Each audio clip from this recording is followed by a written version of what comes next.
বেশি জান্নাতে প্রবেশ করায়।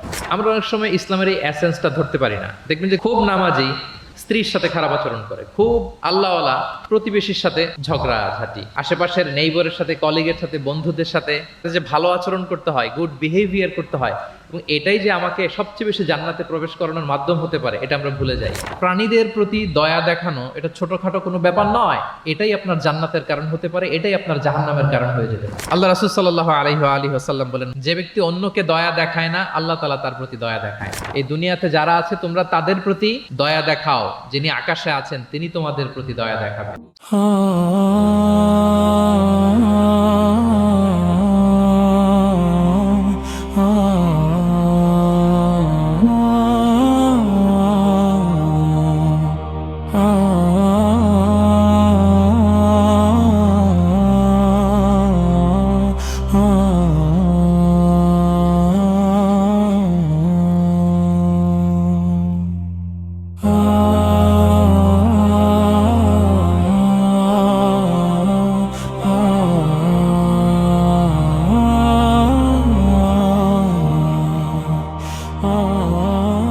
আসসালামু আলাইকুম ওয়া রাহমাতুল্লাহি ওয়া বারাকাতুহু।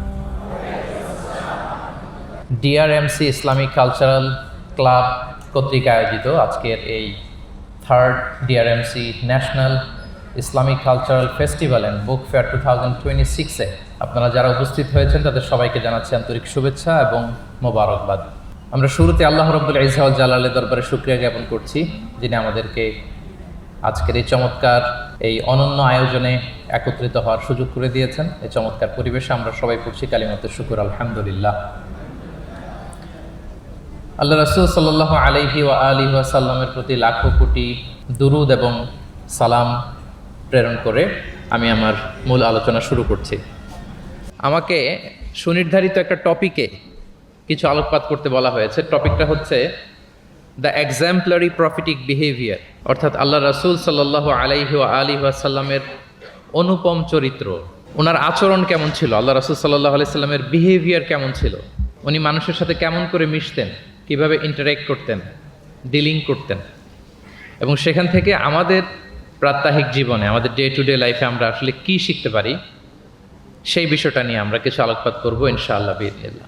আম্মা জান আয়েশা রাদিয়াল্লাহু তাআলা আনহাকে যখন জিজ্ঞেস করা হতো যে কাইফা কানা খুলুকু রাসূলিল্লাহ, হে আম্মা জান আমাদের প্রিয় নবীজির আচরণ কেমন ছিল, তিনি বলতেন কানা খুলুকুহু আল কোরআন, রাসূল সাল্লাল্লাহু আলাইহি ওয়াসাল্লামের আচরণ ছিল কোরআনের আচরণ।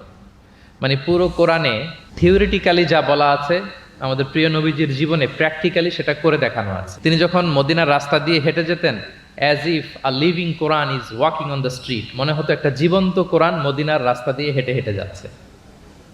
কানা খুলুকুহু আল কোরআন। তো উনি কিভাবে মানুষের সাথে আচরণ করতেন? উনি কি হুট করে রেগে যেতেন আমাদের মতো? কর্কশভাষী ছিলেন?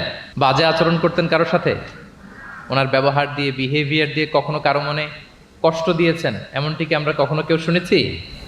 না, নেভার এভার। আল্লাহ তাআলাও কিন্তু কর্কশ ভাষীকে, অশ্লীল ভাষীকে, কঠোর ভাষীকে তিনি পছন্দ করেন না, এবং মুমিন মাত্রই সে ভদ্র হবে, নম্র হবে, সুভাষী হবে। এবং এই সুন্দর আচরণ বা কোমল আচরণকে আল্লাহ রাসূল সাল্লাল্লাহু আলাইহি ওয়াসাল্লাম সব কাজের অলংকার বলেছেন।